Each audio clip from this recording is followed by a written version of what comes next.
Bonjour à tous, Monsieur le Président, Madame la Directrice Générale, chers collègues. Bonjour à vous tous, professionnels de santé, représentants, j'imagine, représentants d'associations. Je suis très heureuse de pouvoir intervenir à ce colloque et merci beaucoup à l'association SPS de me donner cette occasion.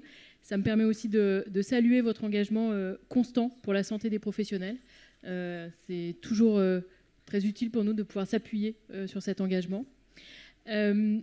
Ce que je voulais souligner, et je reviendrai sur la Maison des soignants, mais peut-être dire juste un mot sur, finalement, on revient souvent à l'épisode du Covid, et je pense qu'il a eu un impact durable, mais je pense qu'il a mis en lumière un certain nombre d'évolutions qui étaient en cours et sous-jacentes bien avant.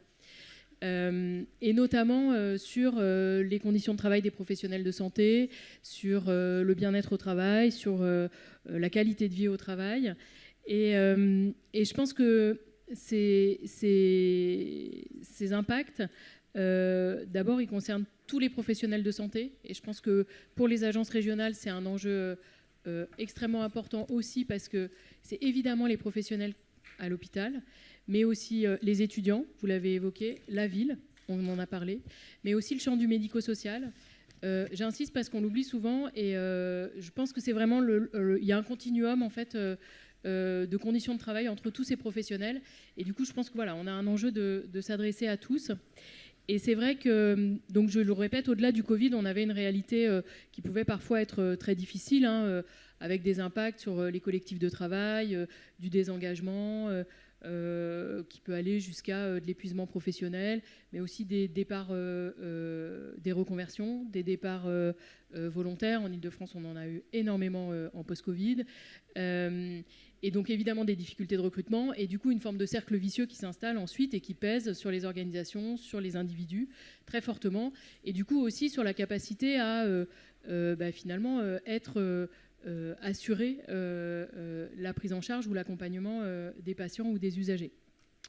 Et donc face à cette réalité, honnêtement c'est un engagement ancien, on y reviendra, mais l'Agence régionale de santé Île-de-France a structuré très fortement un certain nombre d'actions et pour améliorer, pour soutenir la santé des professionnels de santé.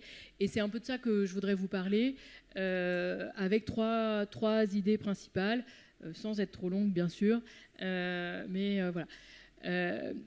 Alors finalement, l'enjeu, c'est comment on fait. Quand on est une ARS, comment on fait pour soutenir la santé des professionnels de santé, alors qu'en vrai, au quotidien, on est au siège de l'ARS. Bon, voilà. Le premier, c'est assez facile. Nous, on a engagé un partenariat durable avec l'association SPS. On en a parlé, voilà. Et je dois dire, puisque je n'y étais pas, donc je le dis d'autant plus facilement, que ce partenariat, il date de 2017, avant le Covid, et qu'il est monté en puissance au fil des années.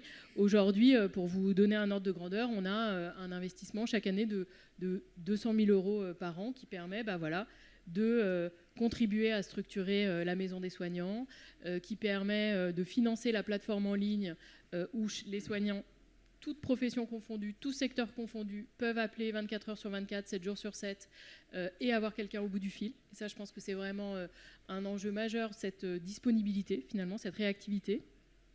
De la même façon, et je pense que vous en avez parlé beaucoup mieux que moi, il y a des ateliers à la fois en présentiel et en distanciel, et puis ce lieu ressources qui permet à tout un chacun, bientôt rue Ampère, à la station de métro Wagram, de trouver des ressources et un appui en cas de besoin. Et je pense que, pourquoi j'insiste ? Parce qu'en fait, je pense que ça permet une action immédiate et une réponse à des besoins individuels sur lequel, évidemment, des professionnels de santé eux-mêmes, structurés en association, sont bien plus à même de répondre aux besoins que d'autres acteurs. Donc voilà, en plus on a des retours hyper positifs. Donc, voilà. Donc ce partenariat, pour nous, c'est vraiment une base solide, quelque chose sur lequel on s'appuie. Et après, évidemment, vous vous en doutez, l'idée, c'est aussi d'aller au-delà. Et aujourd'hui, on a une politique régionale qui est à la fois assez globale et assez intégrée, avec, d'abord, c'est un objectif qu'on s'est, confié à nous-mêmes, qu'on a inscrit dans le projet régional de santé, mais donc du coup qu'on a affiché portée auprès des partenaires. Aujourd'hui, dans le projet régional de santé de la RS Île-de-France, on a un axe dédié aux ressources humaines en santé. Et dans cet axe-là, la qualité de vie au travail, le bien-être des professionnels sont une priorité. Et ensuite, concrètement, comment on fait ? D'abord, on mobilise l'expertise disponible. J'ai signé en juin 2025, au nom de l'ARS Île-de-France, une convention, par exemple, avec la CRAMIF, notamment pour travailler sur les taux de sinistralité dans le secteur médico-social. On sait qu'il y a des taux qui sont très variables selon les groupes et selon les structures. Or, en fait, dans une maison de retraite, il n'y a pas tellement de raisons qu'il y ait une variation, une variabilité très très forte des taux d'accident du travail. Donc voilà, ça c'est des axes qui sont extrêmement intéressants. On subventionne aussi l'Agence régionale d'amélioration des conditions de travail. On a un programme structuré avec eux sur une convention pour qu'ils puissent être une ressource et un appui pour les établissements, pour les structures. Et puis, bien sûr, l'association SPS nous aide aussi, à la fois avec ses compétences spécifiques, mais à structurer des programmes d'action dans le moyen terme. Évidemment, on s'adresse aussi aux employeurs, sans surprise. On finance un certain nombre d'actions auprès d'eux. Ça prend souvent la forme d'appel à candidature ou de financement, mais c'est non négligeable. Je pense notamment, on met 1,7 million d'euros, on a mis en 2024, sur des projets d'amélioration, les contrats locaux d'amélioration des conditions de travail, les fameux CLACT. Voilà, pour ceux qui sont... Je vois qu'il y a des spécialistes. Et puis, c'était aussi l'idée des investissements du quotidien. En Ile-de-France, c'était à peu près 6 millions d'euros dans le champ sanitaire sur le FMIS. Donc voilà, on peut faire des choses avec ça. Évidemment, l'objectif principal, c'est pas tout à fait le même que c'est un autre type d'action. On est plutôt sur la prévention des troubles musculo-squelettiques, sur la prévention des risques psychosociaux, évidemment. Et on a aussi un dispositif dans le champ médico-social, notamment sur les crédits. On a des crédits qu'on ne peut pas dédier à des actions pluriannuelles. Et donc, du coup, ponctuellement, on finance des formations, de l'achat de petits matériels, d'élèves malades, voilà, ce type d'actions, mais qui ont vocation à améliorer les conditions de travail. Au-delà, je voudrais juste parler du coup d'une action nouvelle de 2025. On a fait un appel à projet sur la santé mentale des professionnels de santé, parce qu'effectivement, il y a un enjeu global de qualité de vie. Je pense que les questions de santé mentale, à la fois, d'abord, c'est la grande cause de l'année, ce qui nous amène au titre du colloque, etc. Mais du coup, je pense que c'est aussi un sujet sur lequel c'est pas facile de demander de l'aide ou de solliciter son employeur ou ses pairs. Et donc, clairement, l'idée, voilà, c'est d'avoir des actions qui puissent améliorer, soutenir la santé mentale des professionnels de santé. Et donc là, on est autour de 1,7 million d'euros pour 2025. On est assez content parce que c'était la première année. On a 53 dossiers. Donc, je ne sais pas s'il y a eu des gens qui ont candidaté dans la salle, mais sachez que l'instruction est en cours. Et donc, du coup, je n'ai absolument aucune idée de ce qu'on va valider ou financer. Mais en tout cas, voilà, on sait qu'il y avait une demande et que, du coup, cet appel à projet répondait.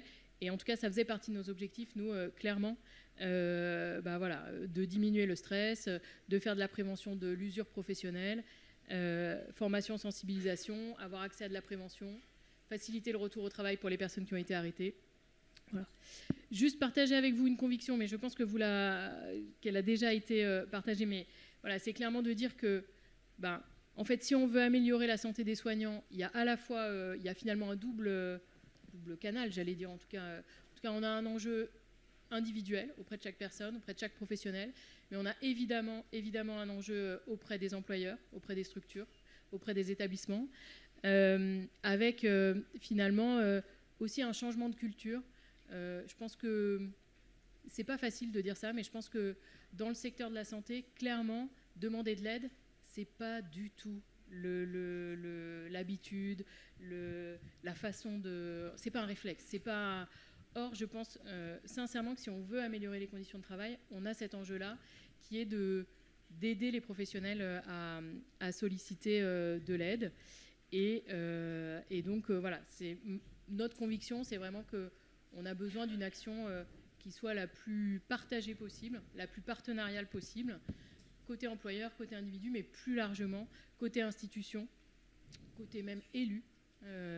franchement, je pense que c'est une responsabilité partagée et que finalement, la santé des professionnels de santé, c'est l'affaire de tous. Et je crois que c'est un peu votre objectif avec l'idée de pousser cette idée de grande cause nationale pour 2026.